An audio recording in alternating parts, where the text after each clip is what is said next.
people, welcome to our home gym. Fred and I are going to be taking you through tomorrow's workout. So what are we in store for Friday? Friday we'll have two components. We have two 10-minute EMOMs, and then we've got a short finisher. So EMOM number 1 will go for 10 minutes, there'll be 2 minutes rest, and then we've got EMOM number 2. So how will these EMOMs work? Both of them will have alternating minutes. So for EMOM number 1, on the first minute you will complete 10 dips. You will rest until that minute has finished, and then on minute number 2 you're going to start a body weight sequence of 5, 10, 15 push-ups, V-ups and squats. So this is really similar to the rep scheme that we see in Cindy, except rather than having pull-ups, we've got sit-ups in there. So how the EMOM will work, on minute 1 you do 10 dips, on minute 2 you do your 5 push-ups, your 10 sit-ups and your 15 squats. Now that's going to be a little bit of a push to complete that body weight sequence within the second minute, so you need to scale accordingly if you think that you won't make that rep scheme within about 45 seconds.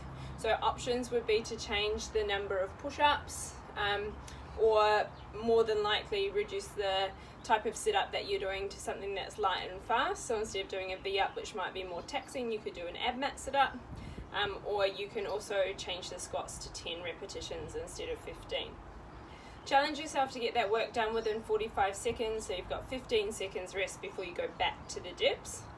Now the dips will be done on rings if you have them or have access to dip bars. Otherwise you need to do these dips on a box or bench or a chair at home. So that's EMOM number 1. After your 2 minutes rest you're going to get into EMOM number 2, and it is going to have the same format. So on minute 1 you're doing 10 to 20 handstand push-ups this time, and then on minute 2 you're going to complete the same body weight sequence as EMOM number 1. So that 5, 10, 15 of push-ups, V-ups and squats.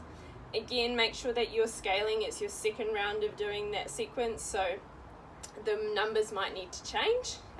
It's okay if you complete it RX or as prescribed in the first EMOM, but then maybe you need to change it in the second round. Just do your best and ensure that you're getting each movement done to the right movement standard. So with our handstand push-ups, there's quite a lot of volume in there. The reps are 10 to 20. Depending where you're at with this skill, you need to pick a number that will suit you. And again, making sure that you're not working for longer than 30 to 45 seconds. Your scaling options for the handstand push-ups can be a box or a pike handstand push-up. Otherwise, if you've got a pair of dumbbells, then a seated dumbbell press can also be a great option, and we'll mix it up a little bit. So what we'll do now is we'll go through some of the movements and then we'll talk about our finisher. So for our dips, like I said, you can use a box or a bench. Freddie's going to demonstrate the box dip.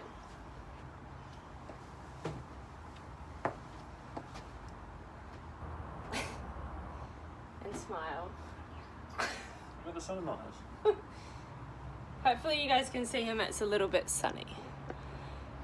Excellent, thanks Fred. So after Fred has completed those dips, he gets his rest, and then we go into the body weight sequence. So 5 push-ups, we'll just have a look at 1 push-up.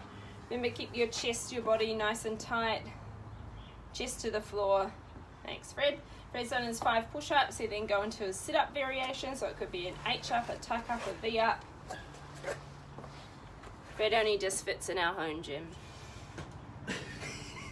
Not quite. So Fred's going to do a tuck-up because he can't fit to do a V-up. After Fred's done his sit-ups, he's going to jump up nice and quick and get into those air squats. So getting down nice and low, all the way to the bottom, stand up tall. Thanks, Fred.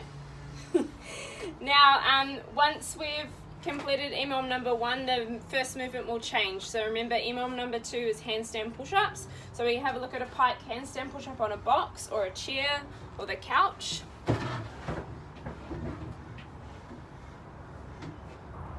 So make sure you get your knees right to the front edge of the box. Hands just outside of your shoulders, look down towards the floor.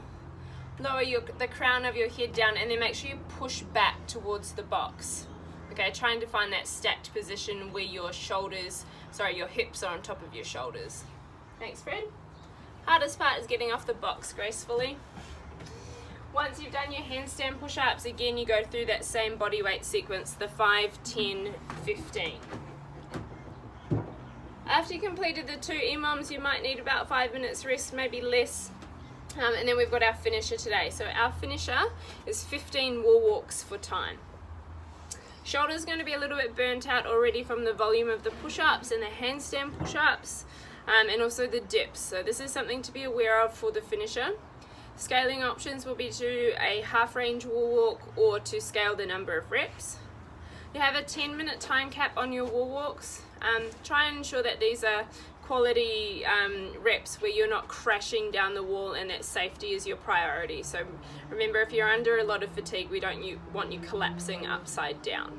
Alternatively, if you think that you're too fatigued for the 15 wall walks, you could do a set of max effort shoulder taps. So just one go at as many shoulder taps as you can. That's not in WOD, I just made that up just then. So send your coaches a question if you have any questions about that scaling option. So if we have a look at the wall walk, we can see Freddie.